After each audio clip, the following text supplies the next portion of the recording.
I could not have put it in these words as a kid, obviously, but I felt like who I was at the core, which is someone who is quite magnetic, has a large presence, somewhat of an alluring nature, that was bad, that it was sinful to be that, and that I was causing so much of the attention that I was getting.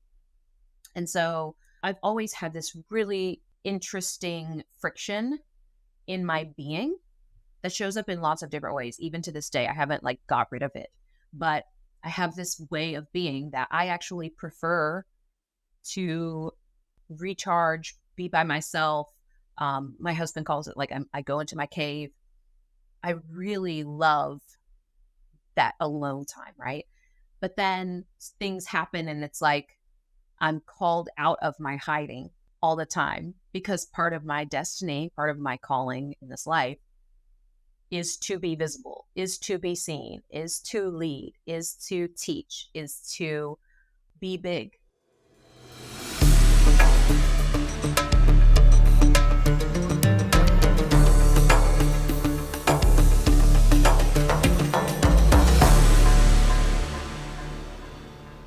Welcome back. It's another episode of Euphoric Evolution for conscious growth seekers. And oh my, are you going to be in for a treat? Now, I actually already recorded this episode, but there was some tech issues, so I put it on the back burner. But this was just too important not to do. A lot of people have really asked for the whole shebang about my life's journey, really my spiritual journey. My spiritual journey really has lasted my entire lifetime. And I thought this would make a really great series. When I recorded this the first time, I broke it down into 2 parts, and each of those parts was an hour long. So this time I'm going to try and break it down a little bit more into 4 separate parts. So we'll see how that goes. My intention is that the first part will be like my early childhood. Second part will be teenage years. Third part will be early adulthood. And then we'll go into up till now, right? I'm saying early adulthood will probably be like my initiation process. And then a breakdown of what I've been up to since I finished initiation, or maybe the second, I don't know. Honestly, I don't know how this is going to unfold.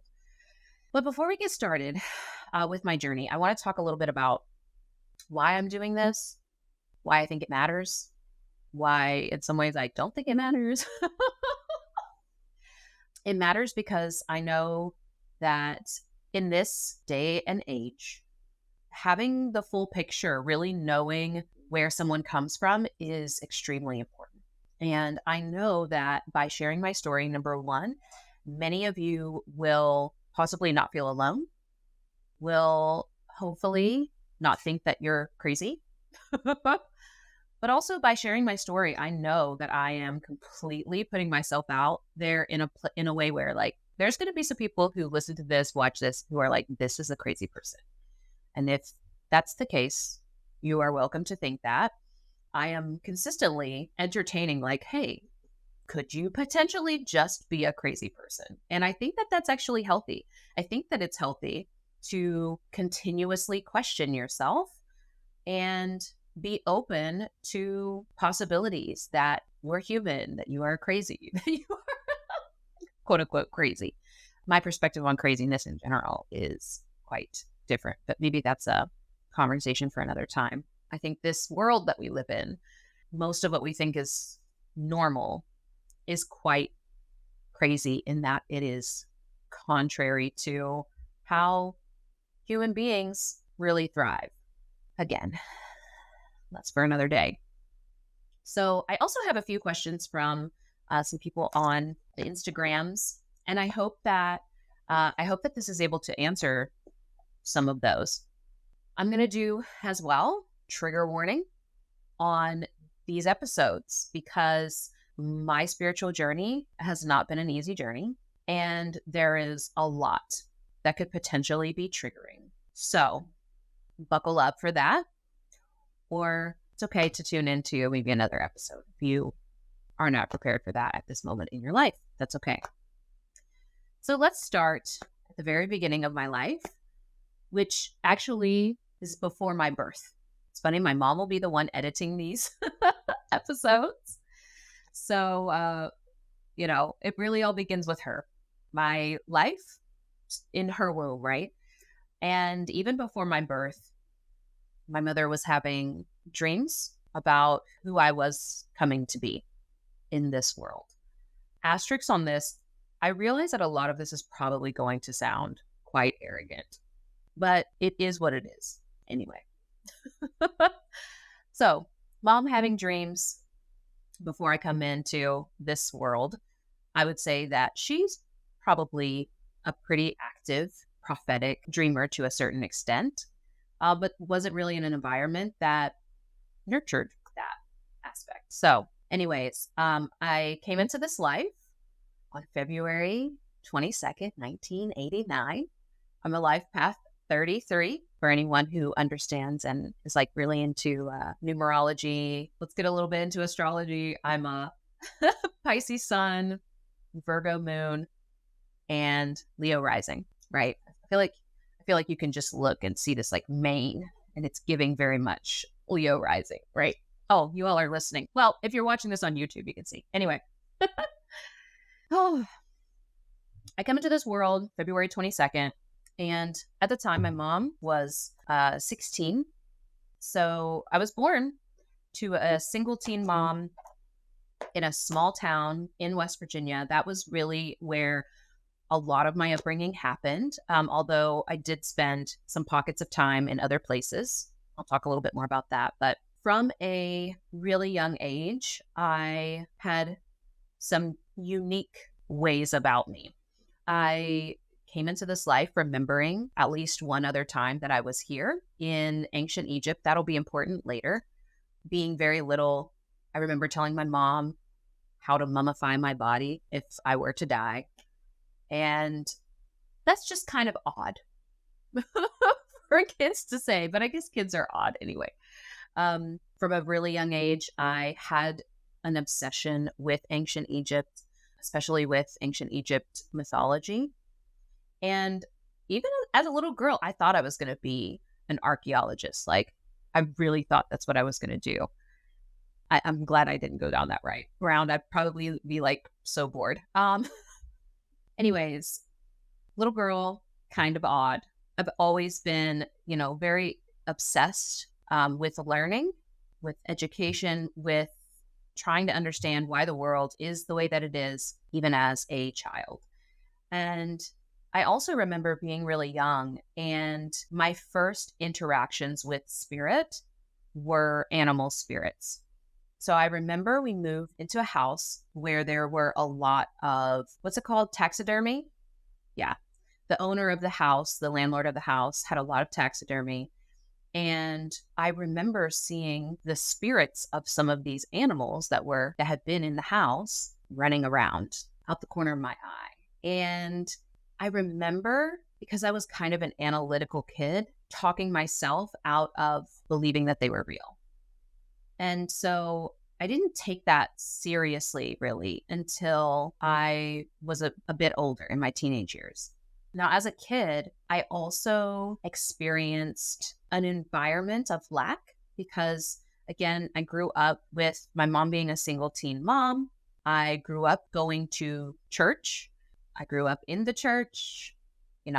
That's kind of what most most Americans have as like a common background. And I do remember having certain questions just from a really young age that like, this doesn't make any sense. And I questioned a lot, as kids do, right? But I would ask questions of my pastor, like, hey, if this world started with just one man and one woman who had two sons, how was the world populated? Because I'm understanding how, just like basics, I didn't understand the mechanics of it, right? But I did question, if you have two men And at the time, I was seeing you needed a man and a woman to come together to make children. And then also, as I got a little older and started thinking about there's also incest, right? And what that does. And some of the answers that I would get were just also didn't make sense. It just added to more of the confusion. So I just remember being very inquisitive as a kid. And I think that that's something that I've definitely held on to. And I am extremely curious all the time about people, about who they are, about cultures, about history, about patterns, psychology, why things are the way that they are, and why we do the things that we do. Human behavior, right? So I'm growing up, and I also had some experience with SA. It's going to go on YouTube, so I'm going to try and make sure to not get my videos blocked. But as a child, I did have experiences with SA for a significant amount of time of my childhood, starting at 5. And there were multiple people involved at different points in my life. And as a little girl, I was a girly girl. I loved fashion. I used to, I had a little notebook. I would draw fashion designs. I, loved to dress up. And I remember feeling like it was happening because it was my fault. And that was then further perpetuated by the environment I was growing up in, Christian background. And then there was also a period of time where my brother and I lived with my Mennonite family, Amish Mennonite family, lived there for a period of time. And of course, in that environment as well, girls are to cover themselves up. And there's a lot of emphasis on, women being the origin of sin. And it's just in our nature to cause lust from others, from men, right? That's just innate in us. So I really grew up just feeling like the energy that I had, I could not have put it in these words as a kid, obviously, but I felt like who I was at the core, which is someone who is quite magnetic, has a large presence, somewhat of an alluring nature, that was bad, that it was sinful to be that, and that I was causing so much of the attention that I was getting. And so I've always had this really interesting friction in my being that shows up in lots of different ways. Even to this day, I haven't got rid of it, but I have this way of being that I actually prefer to recharge, be by myself. My husband calls it I go into my cave. I really love that alone time, right? But then things happen and it's like I'm called out of my hiding all the time, because part of my destiny, part of my calling in this life is to be visible, is to be seen, is to lead, is to teach, is to be big. So as a child, I really struggled with the idea that I was too much, that it was unsafe to be me. On top of that, I also experienced a lot of racism growing up in Southern West Virginia. I mean, there's so many instances that I literally cannot count them. It was just part of my daily reality.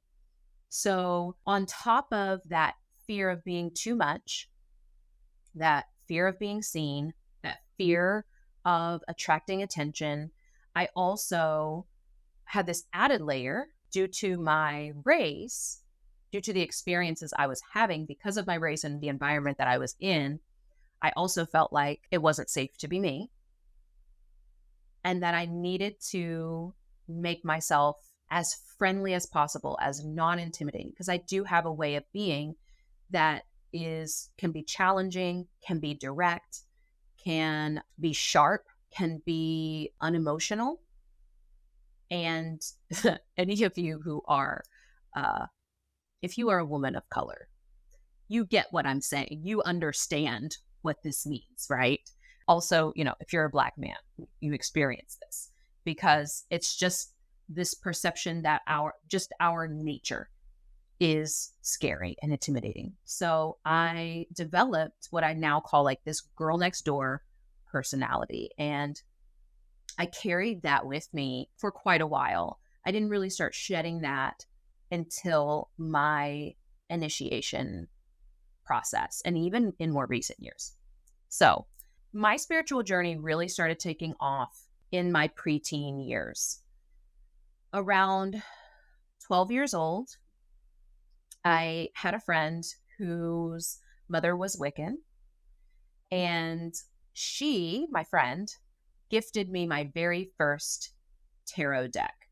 And this is also around the time that I started my first quote unquote business, tutoring other kids. And so I was very in the orientation of like, oh, how can I make money? My friend gifted me these tarot cards, and I had an intuitive ability to read them from the moment that I picked them up. I never learned how to read tarot, quote unquote, like properly. But at a young age, I was able to pick up the deck and then I could just start reading people. So in middle school, around seventh, eighth grade, I was doing tarot readings for kids. And of course, this was not allowed in my house at all. So I had my deck like wrapped up in a bandana and hidden underneath my bed. It was also around that time that one of my abusers called and apologized. Actually, this was like around 13. So I'm like getting into this intuitive exploration. And then shortly after, I have this experience of one of my abusers calling, and he called to apologize. He said that he was, making a transition in his life, and that because of that, he had been really looking at himself and wanted to apologize for any harm that was caused. And by the way, like it was a lot of harm. And at 13, I didn't know, number one, I hadn't really dealt with it yet and didn't fully know how. So after that, I remember I told my mom what had happened in my childhood. This is the first time that I tell my mom.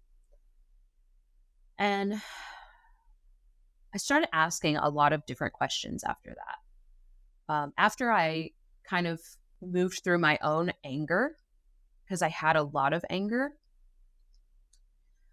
and I started to become aware of some of my own behaviors that I thought were probably a result of the abuse, and also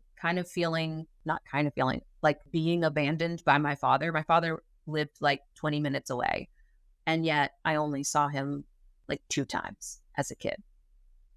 So as a kid, I was seeking this love and adoration from boys at a really young age, like way younger than is normal, quote unquote normal. So you add on top of that I also started puberty super early at the time. Well, I don't know if it's early now because people are starting puberty so much earlier, but I was 10.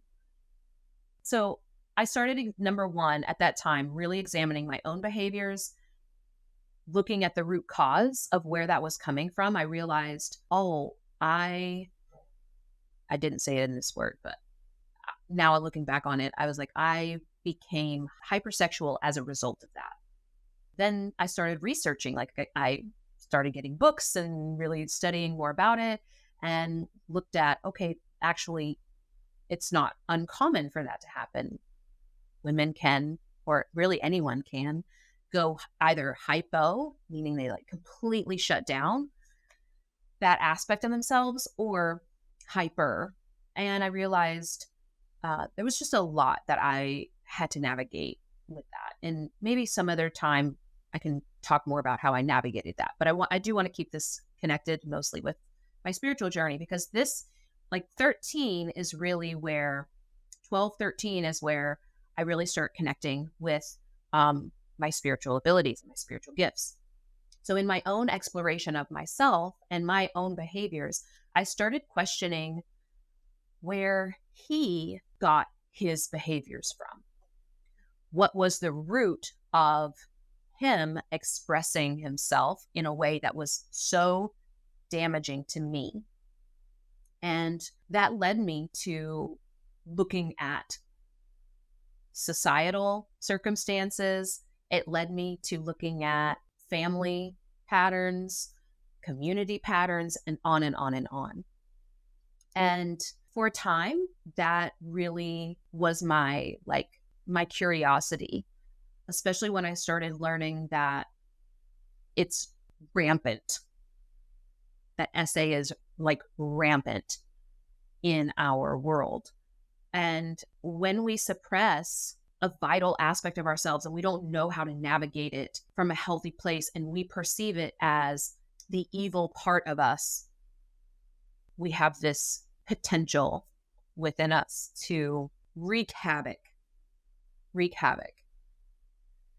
I have so many thoughts about that, but 13 is when this starts happening. I also started becoming really, I don't know if it was a result of reading tarot or just my questioning and opening up and just having more empathy for the world as a whole at a young age, a level of consciousness that was not the norm at a young age. I also started to just know things, just be able to see things and know things.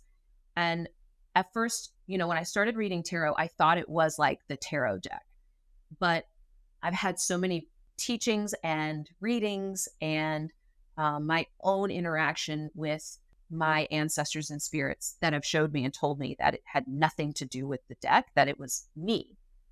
I was just using a tool in order to focus my energy, right? But I started to know things. And I'll never forget being around 13 years old and my mom's, he was her boyfriend at the time, but he eventually became my stepdad. He had a friend who came around, and I remember telling my mom, do not leave me alone with him because he is doing something he should not be doing to young girls. I had zero proof, zero cause for it. He was like a very charismatic guy, very nice on the surface, but I just knew. Now, it didn't come out until many years later that he had been grooming young women and whatnot. But, I didn't get confirmation of that one for many, many years. But there were those sorts of instances that were really starting to happen. So I'm having this, 12, 13, going into 14, and then coming up to 15. I'm having all of this exploration of myself and my childhood trauma. And I start getting into personal development. I started learning about intimacy and connection. I started reading lots of these kinds of books and studying.